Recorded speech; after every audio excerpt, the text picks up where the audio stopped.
Brian Barczyk has loads of animals, but he has a full team of people to help keep them happy and healthy. DBCD Exotics, he's a professional breeder, so he has loads of animals to be his company. Me, I don't have a team. I don't have breeding facilities or anything like that. I'm solely me. I'm Richard from Northern Exotics. I don't have many animals, but the animals that I do have really large enclosures. Let's check them out. We've got a few facilities to go through. We've got the reptile room, which is in here. We've got the living room that houses our Bosc monitor, our big boa constrictor, nice big bioactive leopard gecko enclosure. I mean, let's take, for instance, if we go behind the invert shelf on the rack, we've got this little empty Exoterra Nano. This is the size of enclosure that mourning geckos are obviously always kept in. Me, I go for this big one down here. This is a 45 by 45 by 60 tall Exoterra. And to be fair, we've pretty much left this alone. So it's this size Exoterra. It's fully naturalistic. When we built this, we did have a pond, but we found one that had gone into the pond and didn't make it. So that pond got filled in. It's now fully naturalistic, bioactive floor. That's all that is in there, just perfectly fine. We've pretty much left it for around about, I don't know, 12 months to just sort of grow and be itself. We trimmed it down a little bit here and there, but we've just sort of left it. And this is how it's gone wild. We do need to clean the glass off. I normally do that before videos, but here at Northern Exotics, we're an honest reptile keeper. So some enclosures may have fingerprints all over the glass. Some of them may be crystal clear. Some of them just may not be. This is our mourning gecko enclosure. We've pretty much left it for the sole purpose of we want to see them be naturalistic. So we do see them popping around here and there. The problem we have with this enclosure is we built this full background. It was one of them typical cover it in expanding foam, carve it down, and cover it in silicone and actual substrate. But we have a few problems. I don't know how well you can see it, but they've burrowed into the background. There you go, you can see a bit just there. They've burrowed into the foam and they've sort of made their house inside the foam. And to be fair, that's actually where they lay their eggs now. We've seen a fair few little babies just randomly pop up out of there. I tried to count them all. Now, obviously, it's extremely overgrown. And that's for the sole purpose of, I want it to be naturalistic for them. The babies can often get eaten by the adults. So I sort of just leave it as overgrown. And that's so the babies can hide out in wherever they need to. And it's working. Last time I counted, I come in here at 1 o'clock in the morning one day, and this whole front glass was just covered in baby mourning geckos. I didn't realise, because I mean, like right now, you can't really see any. If we look hard, you might see the odd one or two. There you go. Popping out of that little, we've got a film canister just up there. Now that's so they can be a dark little circle so they can lay their eggs. There's a mourning gecko sticking his head out. Just there. Perfectly fine. Happy as Larry. Doing just fine. He knows because I'm here, it's feeding time. So I'm going to be feeding them shortly. That's why he's looking down at his feeding dishes just there. I saw the whole front covered and I counted 28 mourning geckos, adults and babies. So I know there's at least 28 in here. There would have been a lot more in the actual backgrounds and stuff like that. I started with 4 about 18 months ago. That's how much they reproduce. If you don't know, mourning geckos are parthenogenic, which means they don't need a male to reproduce. The majority of the geckos in here are actually female, solely because that's how they reproduce. The parthenogenic is replicating. They don't need a male to reproduce, but the babies that do get reproduced are exact genetic clones of the mother that the eggs came from. The problem with that is in the wild, if you have one little natural disaster that will wipe out a mourning gecko, it's going to wipe them all out. So we have to keep conservation on these guys at a tip top. So I do like to support the conservation for various species, and this is just one of them. That's our mourning gecko enclosure just there. You can see that. See? Mourning gecko. It says mourning gecko, so there's mourning geckos in here. But I mean, that's just one of our big enclosures for the animals that we have. Quite often or not, tarantulas are just kept in tiny little boxes. Let's try and find a box to show you. Little boxes just like that. That's our little live food box. I don't do that. I go fully naturalistic. Check that out. So he's got his burrow, his natural materials. He's got his UV lighting. There he is, all the way down there. That's our salmon pig bird eater, Lasiodorus parabana.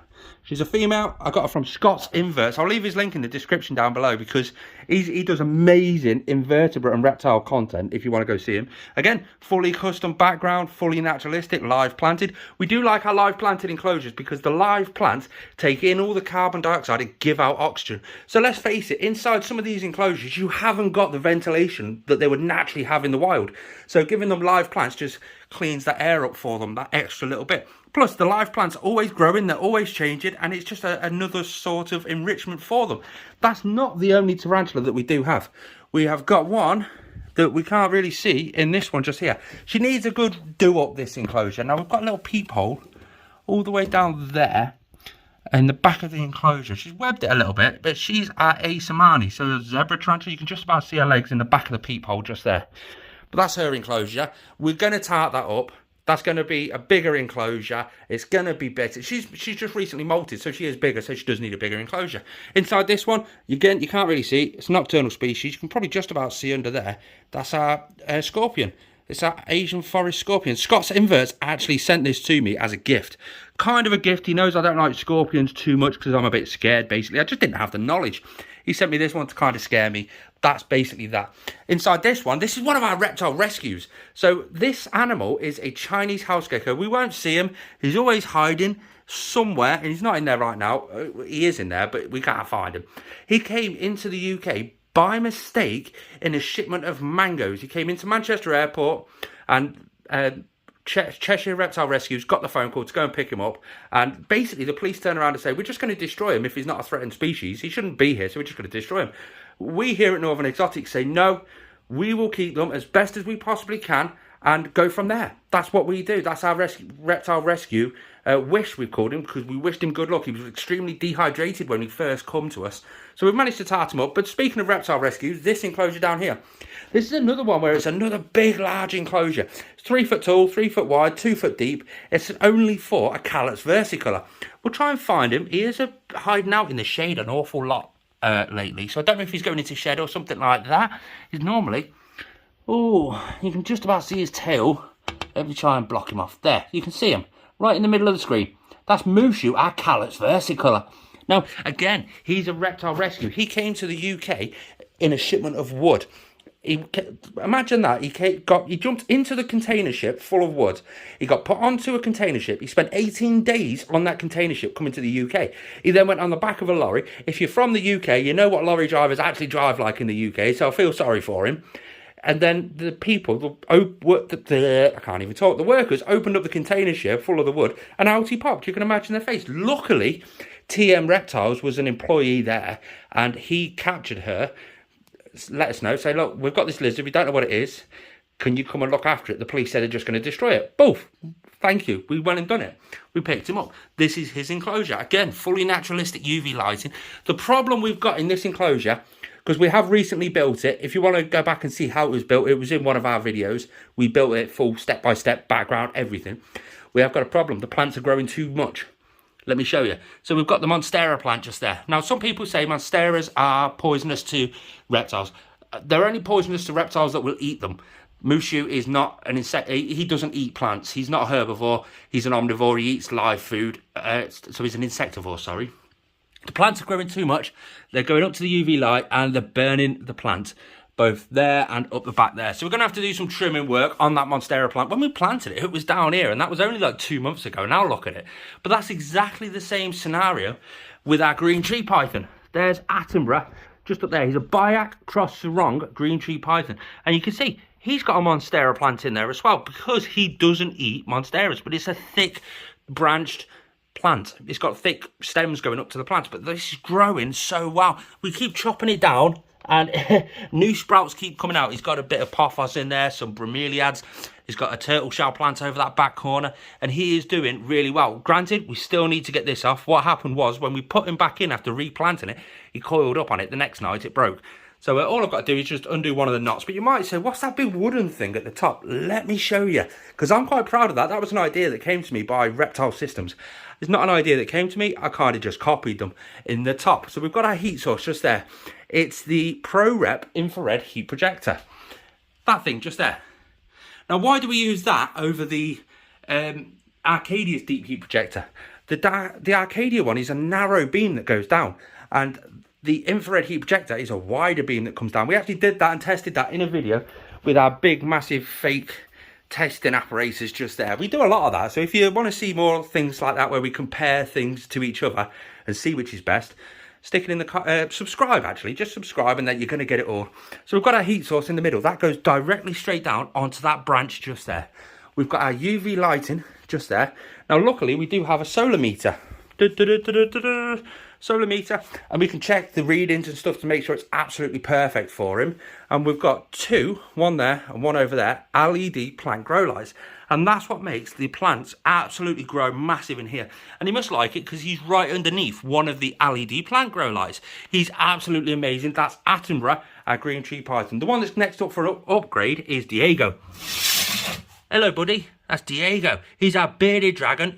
We've had him about 8 years, to be fair. Probably not 8 years. All men over exaggerate, 6 years. And he's due an upgrade. We've got the upgrade enclosure ready, and we're aiming to do a full naturalistic bioactive enclosure. And it's just absolutely amazing. It's a bit, there's the enclosure covered in loads of crap. So we don't kind of talk too much about that just yet because there is a lot of mess.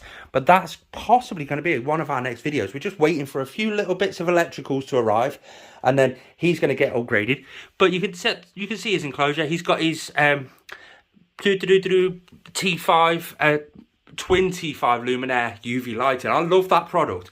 It's 2 UV lamps that we can replicate a sunrise, a sunset, and the higher midday output of UVI that you would naturally see in Australia. They're a semi-arboreal lizard, so they do like to climb, so always give them a place to climb. We love to do educational content on this channel, and he's just one of the stars that give us the educational sort of needs. Up here, curly hair.